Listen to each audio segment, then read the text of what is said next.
everyone and welcome back to another video. So today's video is going to be a little different from what I'm used to posting, and I'm going to start a Crochet 101 tutorial-ish series on my channel, and basically I'm going to be teaching you all I know about crochet, hopefully. So if you are a complete beginner, then this is the perfect video for you, as I'm going to be taking you through all of the steps that you need to start crocheting and making some cool stuff.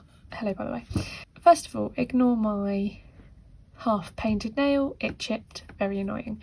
The first thing that you want to sort of learn about is different types of wool. So there are lots and lots of different types of wool available. If you are a complete beginner, then I recommend 100% acrylic. So this is one of my favourites that I love. This is Stylecraft Special Double Knit. Double knit is the weight of yarn, so also in this video I might use wool and yarn interchangeably, that's just the way I've learned. But double knit is the weight, so you can get different thicknesses of yarns. So this one is double knit, and that is a standard weight across many yarns, but then you can get thinner and thicker ones as well. So if we look on the back of this one, then you'll see a lot of information about it. So typically you will see how big the ball of wool is. So they are typically 50 grams or 100 grams. You can get bigger, but I would stick with 100 if you're just starting out. It will have all the branding on it and everything. And then here it will say the shade name, or somewhere on the back it will potentially say the shade name and also the dye lot. If you are working on a massive project, you typically want to try and get the same dye lot. The reason for this is that some yarns will change colour depending on their dye lot.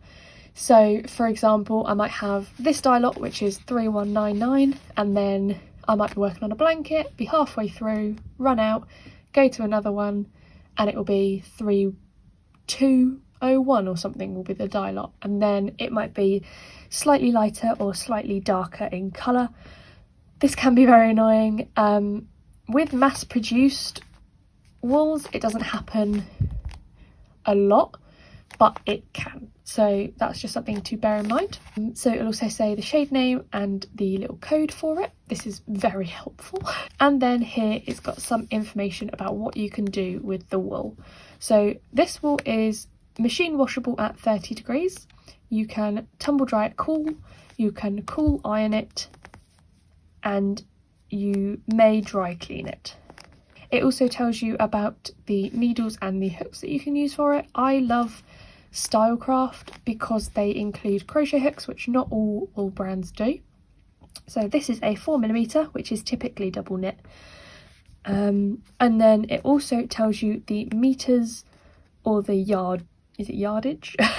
The yards basically. So this is something to focus on if you are looking at making a specific project and they have told you how many yards you will need, because lots of wool types vary. So you could need 100 grams, which is this, 100 grams of a wool, but they could have used a chunkier wool, so you'll need less or more, or it's hard to explain, but basically just check the yards or the meters. And then on the back it will also tell you what it is made out of. This is also, I haven't actually read this little bit before, but it is naturally anti-pilling and knits to all DK patterns. So anti-pilling is basically when you wash it and then it might start to fray and come apart. So this is anti-pilling, which is quite nice. Stylecraft Special DK is probably one of my favourites. I've been using it for about a year now, just because I found it a lot softer than the Hayfield Bonus DK, which is what I was originally using when I started my business. Yeah, these are two amazing options, especially if you're in the UK, because they are very, very cheap and easy to get hold of basically. So another type of wool or material that I want to talk to you about today is 100% cotton. So this is one of the examples that I have. This is the Paintbox Yarns Cotton DK. So again, DK is the weight, it is double knit, the same as the other wool that we were looking at. I love the packaging for Paintbox yarns. I don't know why, I just do. So as you can see on the back, this one says 100% cotton. So that means that it is not made with acrylic, it is made with cotton, so it is a bit more, I don't want to say durable, but it can be used for lots of different things to the acrylic. So I would use these for coasters if you were going to make like tea towels and stuff like that. This is a lot more durable. So this is a little 50-gram ball. This is what my one looks like, and again 4mm hook size, and then it has all the guidance, the colour, the lot, and then your metre and yards on the back. Very nice. This is 100% polyester, and this is King Cole Yummy Wool. I have caked this up, so it doesn't come like this. It comes in a ball like this, and then I used a wool winder to wind it up like this, so it's easier to store. So this is very different from the other ones. It is made of 100% polyester, so it is a lot thicker, and it is also fuzzy. It feels almost like a velvet sort of material, and this is what I use for the majority of my amigurumis, so like my octopuses and like my bees and like whales and stuff. This is what I will use. It is very, very soft and I love it. So the final yarn that I'm going to talk to you about is something that I actually found out recently. So I was in my local wool shop and I found this yarn because they had it on sale.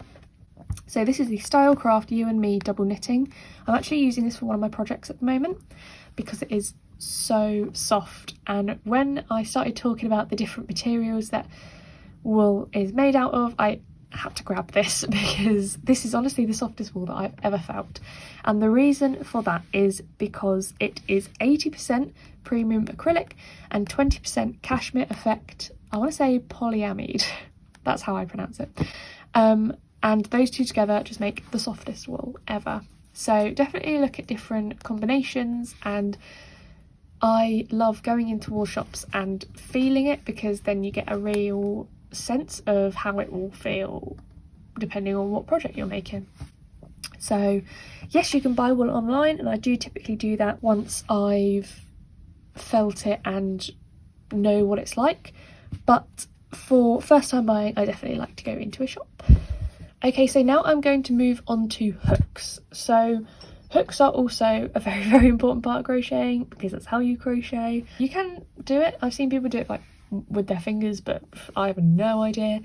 So I thought I would show you some of my crochet hooks. So here are a variety of different hooks that I've just picked out from my collection, and I thought we could have a little look at each one of them and sort of compare them and tell you what I like and dislike about them all. So this is the first one that I picked out. I didn't pick it out because of the size, I picked it out because of the style. This was in the set of crochet hooks that I first ever bought from Amazon and used. These are amazing for beginners. They're quite heavy actually, but they are really sturdy, really reliable, and they have the tapered shape, which I will talk more about in a minute. So they have the size sort of like embossed kind of here, and they are each colour coordinated, so you kind of get used to knowing which colour's which. So I really like this style of hook just because that is how I learned and that is what I am used to. However, you can also get ones like this that have a little handle, I guess, so it is easier to crochet. However, I'm used to holding it like up here, so these aren't really comfortable for me, but they're really cute and they come in lots of different patterns and lots of people make their own and they're so fancy, and yeah. Then you can get wooden ones as well. So this is one that I picked up. This is from Pony, which in the UK is quite a big brand of crochet hook. This, as you can see, this one's a little bit different. I'm trying to show you,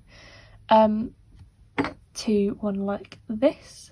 If I do it from the side, this one is called an inline crochet hook, which means that this stays the same throughout the crochet hook, whereas this one tends to taper. It's quite hard to see on this one because it's quite a chunky hook, but as you can see, it just slightly goes in.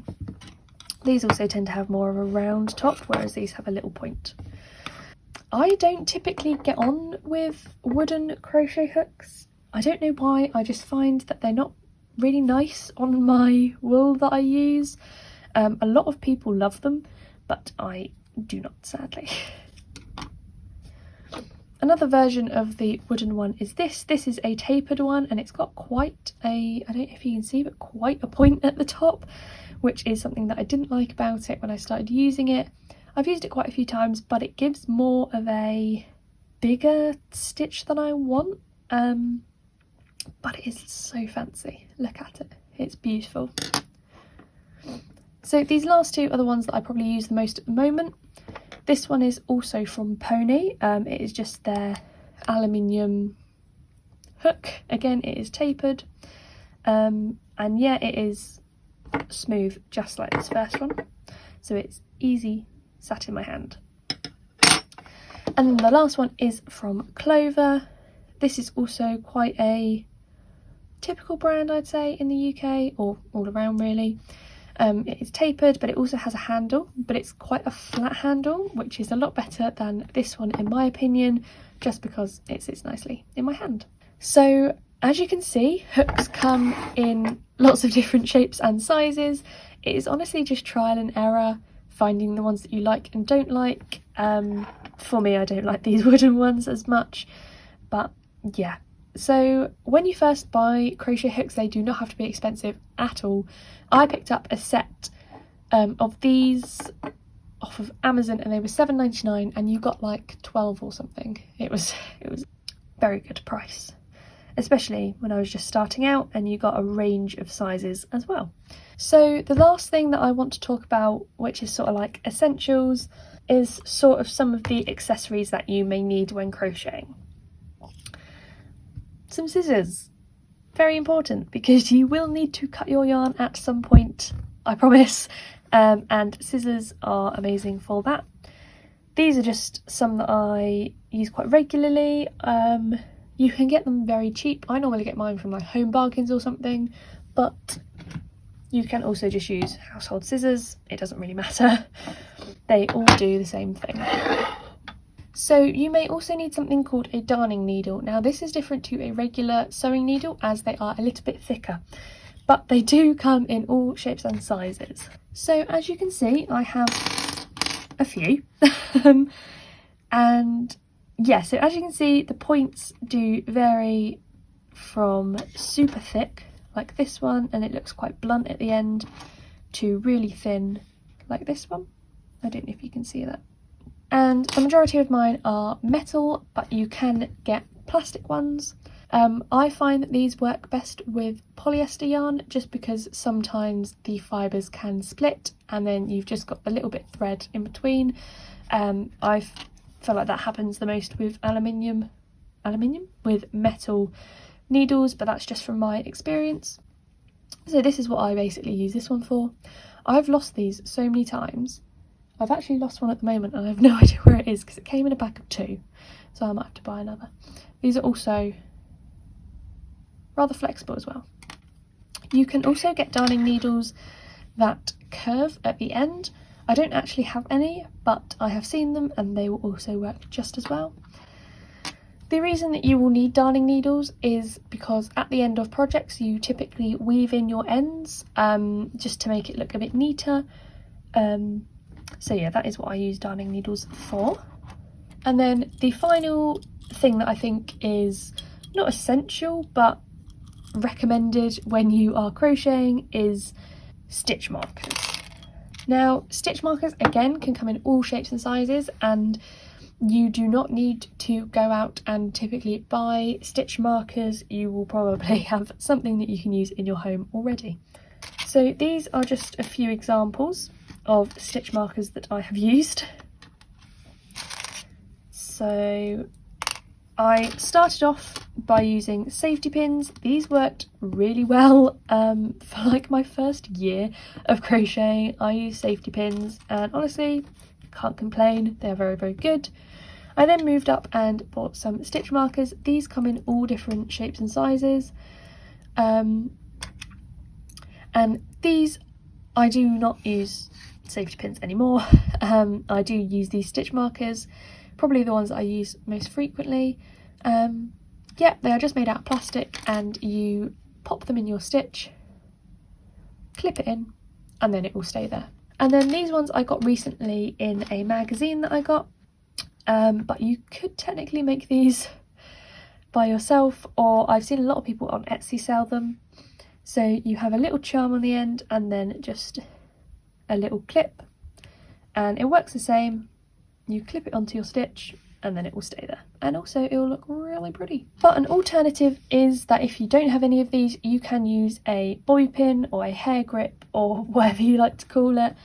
I see a lot of people doing that. I haven't actually done that because I just used to use safety pins, but that is something that you could definitely do. Another thing that I thought I'd just add is if you are looking at doing some embroidery or something like that on your project, so if you're making like a bear and you want to do a nose and some eyes, then just some plain embroidery thread will work perfectly fine. So yeah, these are the main things that I think you'll need to start off crocheting. It depends what you want to make. If you are making amigurumi, then you will also need some either polyfill or fibre fill, whatever you like to call it. I call it fibre fill. This is just what you find in teddy bears. I buy it in bulk. I used to buy 1 kilogram, and then like 2 Christmases ago I bought a 5 kilogram bag, and it is still going. So you may also need that for filling your toys. So I really hope this video has helped you with starting your crochet journey. I wish you all the best because crochet is honestly amazing, and just keep going and you will 100% get there. I will link down below my Crochet 101 second video where I am going to teach you some of the basic stitches that you might need to crochet. So if you did enjoy this video, then please like and subscribe, and I will see you in my next one. Bye!